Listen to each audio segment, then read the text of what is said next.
Assalamualaikum warahmatullahi wabarakatuh. Perkenalkan, nama saya Jody Nur Sandika dengan NIM H1B12094, Program Studi Ilmu Politik Fakultas Hukum Universitas Jambi angkatan 2020. Di mana di sini saya akan menjelaskan mengenai mata kuliah kajian demokrasi dengan materi dinasti politik. Langsung saja menuju ke pembahasan materinya. Bicara tentang dinasti politik, apa sih yang dimaksud dengan dinasti politik itu sendiri? Politik dinasti adalah sebuah kekuasaan politik yang dijalankan oleh sekelompok orang yang masih terkait dalam hubungan keluarga. Dinasti politik ini sistem politik yang berjalan hampir sama dengan sistem kerajaan atau yang disebut dengan monarki. Sebab kekuasaan akan diwariskan secara turun-temurun dari ayah kepada anak, agar kekuasaan tetap berada di dalam lingkungan keluarga. Nah, dinasti politik itu sendiri memang bukan hal baru dalam dunia perpolitikan nasional. Praktik politik dinasti masih lumrah dilakukan. Indonesia mulai membuka sistem demokrasi ini setelah berakhirnya rezim Orde Baru, yang mana dibawa kepemimpinan Soeharto pada tahun 1998, di mana seluruh masyarakat Indonesia bebas bersuara dan menyuarakan pendapatnya, bebas mengkritik hingga bebas memilih dan dipilih. Keterbukaan itu membuat masyarakat pula berkesempatan yang sama dalam hal meraih kekuasaan, misalnya saja lewat pemilihan kepala daerah. Semua warga negara dari berbagai latar belakang pun dijamin haknya untuk ikut serta dalam kontestasi politik.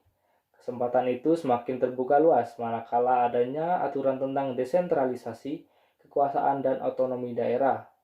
Di tengah-tengah kebebasan itu ada satu fenomena yang dirasa janggal, namun sulit dicegah. Nah, apa itu? Yaitu praktek politik dinasti. Salah satu penyebabnya karena aturan pelanggaran itu tidak sesuai dengan hak konstitusional warga negara untuk maju sebagai calon kepala daerah. DPR dan pemerintah pernah mengatur pembatasan pencalonan bagi keluarga pertahanan untuk maju sebagai kepala daerah pada jeda waktu tertentu. Namun, Mahkamah Konstitusi menghapus aturan pelanggaran keluarga pertahanan mencalonkan kepala daerah. Memang sulit untuk membatasi hak setiap orang untuk berpolitik, karena konstitusi telah menjamin seluas-luasnya. Karena itu, pembatasan mesti dilakukan secara sistematis, tidak hanya dengan memberlakukan pelanggaran. Mahkamah Konstitusi sendiri telah menghapus pasal dinasti politik dalam Undang-Undang Nomor 8 Tahun 2015 tentang Pilkada. Dalam Pasal 7 huruf R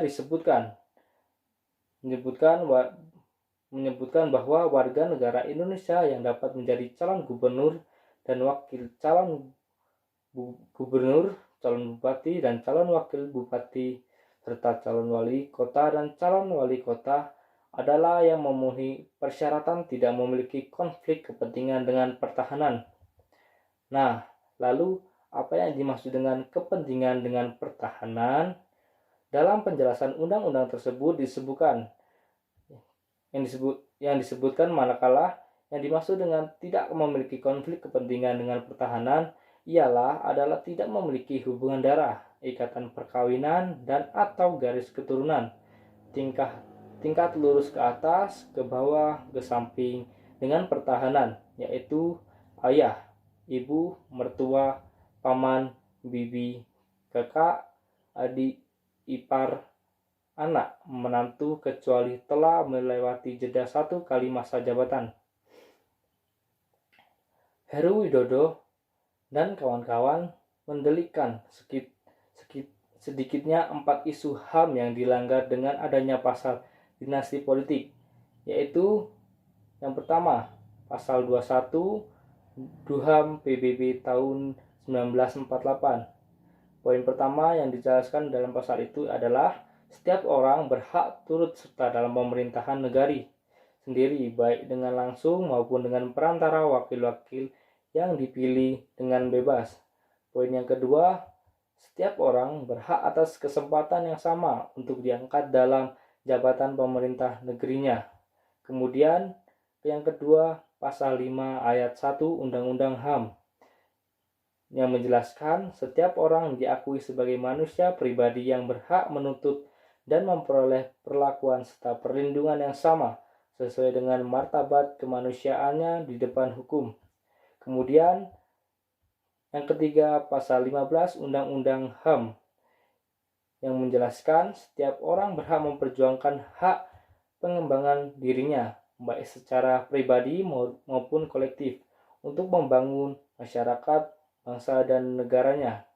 Kemudian yang terakhir, yang keempat, pasal 43 ayat 1 Undang-Undang HAM yang menjelaskan bahwa setiap warga negara berhak untuk dipilih dan memilih dalam pemilihan umum berdasarkan persamaan hak melalui pemungutan suara yang secara langsung, umum, bebas, rahasia, jujur, dan adil sesuai dengan ketentuan peraturan perundang-undangan.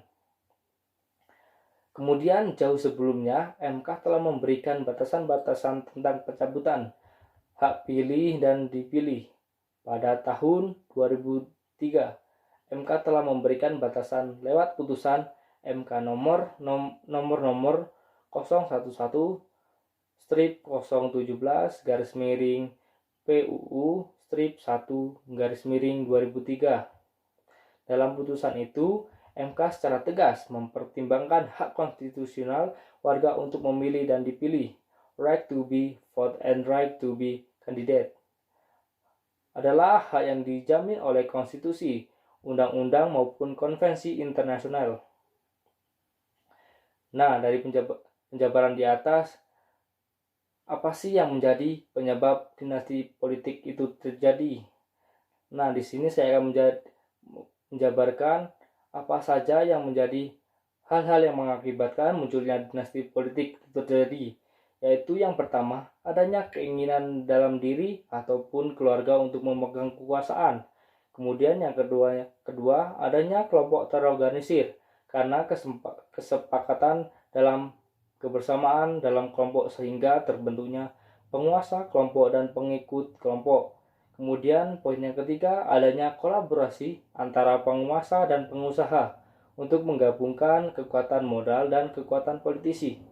Kemudian yang keempat, adanya pembagian tugas antara kekuasaan politik dengan kekuasaan modal sehingga mengakibatkan terjadinya korupsi.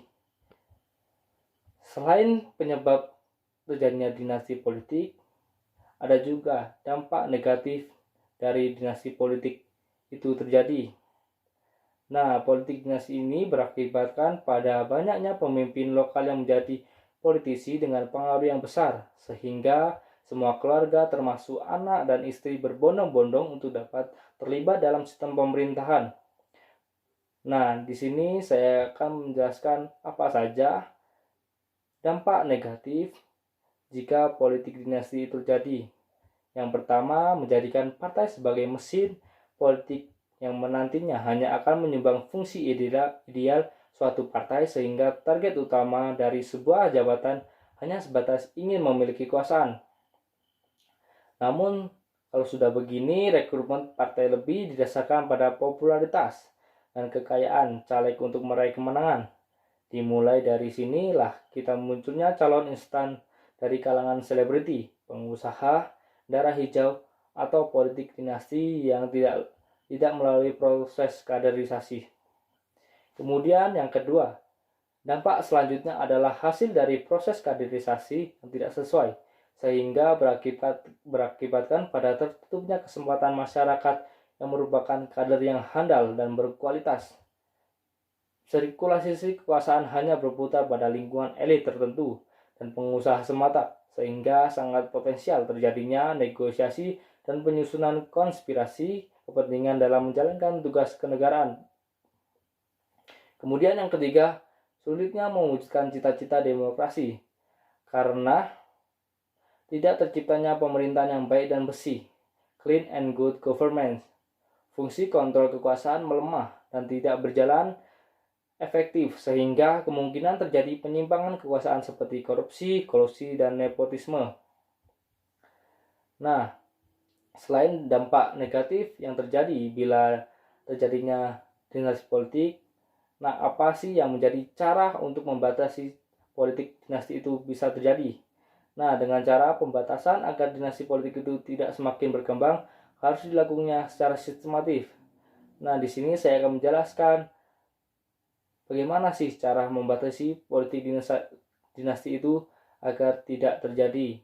Yang pertama, dengan cara sistem pemilihan harus dirancang agar lebih ramah dan benar-benar membuka ruang secara adil bagi siapapun untuk mencalonkan diri. Ambang batas pencalonan tidak lagi relevan untuk terus diberlakukan. Kemudian yang kedua, penegakan hukum terhadap kasus suap dalam pencalonan. Mahar politik mesti menjadi perhatian penegak hukum, sehingga biaya politik untuk pencalonan bisa ditekan. Begitu juga dengan penyiapan dalam birokrasi dan pengambilan kebijakan yang sering digunakan sebagai ajian pamungkas pemenangan. Kemudian yang ketiga, partai politik harus mempunyai peran yang jauh lebih besar untuk menghambat laju dinasti. Jika proses rekrutmen kandidat dilakukan secara terbuka dengan sistem yang baik tanpa tendensi ekonomi, tentu tidak hanya bisa menghambat laju dinasti politik, namun akan lahirnya orang-orang terbaik yang akan memimpin daerah. Nah, mungkin itulah ulasan mengenai pengertian mengenai dinasti politik, penyebab dan dampak negatifnya. Semoga dengan penjabaran yang saya jelaskan di atas dapat menambah wawasan dan pengetahuan kita semua. Nah, dari penjabaran di atas ada beberapa contoh yang kasus orang-orang yang terlibat dalam dinasti politik. Yang pertama itu ada Ratu Atut di Banten, yaitu mantan gubernur Banten Ratu Atut Kosia menempatkan kerabatnya di pemerintahan Banten. Atut merupakan tersangka sejumlah kasus korupsi bersama adiknya, Tubagus Ceri Wardana alias Wawan. Kasus itu yakni kasus suap terhadap mantan Ketua MK Akhil Mukhtar terkait penanganan sengketa Pilkada Lebak, kemungkinan kasus korupsi pengadaan Alkes di pemerintahan Provinsi Banten. Kemudian dinasti Kukar. Kasus Bupati Kutai Kartanegara Rita Widyasari menunjukkan dinasti politik di suatu daerah kental dengan korupsi. Sebelum Rita tersungkur kasus korupsi, ayah Rita yang juga mantan Bupati Kutai Kartanegara, Sukari Hasan Rais, lebih dulu menjadi terpidana kasus korupsi. Kemudian yang ketiga ada dinasti Cimahi. Wali Kota Cimahi periode 2012 sampai 2017, Ati Suharti bersama suaminya Itoj Tajhija menjadi tersangka kasus penerimaan suap terkait proyek pembangunan pasar di Cimahi dengan nilai total proyek mencapai 57 miliar. Nah, itulah beberapa contoh kasus orang-orang yang terlibat di dalam kasus dinasti politik. Nah, kemudian apakah kedepannya dinasti politik ini akan terus terjadi di Indonesia? Nah, jawaban saya yaitu dinasti politik harus dilarang dengan tegas. Mengapa? Karena dengan semakin maraknya praktik ini di berbagai pilkada dan pemilu legislatif, maka proses rekrutmen dan kaderisasi di partai politik tidak akan berjalan baik atau macet. Jika kuasa para dinasti di sejumlah daerah bertambah besar, maka akan kian marak korupsi sumber daya alam dan lingkungan, kebocoran sumber-sumber pendapatan daerah, serta penyalahgunaan APBD dan APBDN. Mungkin sekian dari penjelasan saya mengenai dinasti politik. Semoga bisa dipahami dengan baik dan dapat menambah wawasan kita semua. Saya akhiri, billahi taufiq wal hidayah. Wassalamualaikum warahmatullahi wabarakatuh. Terima kasih.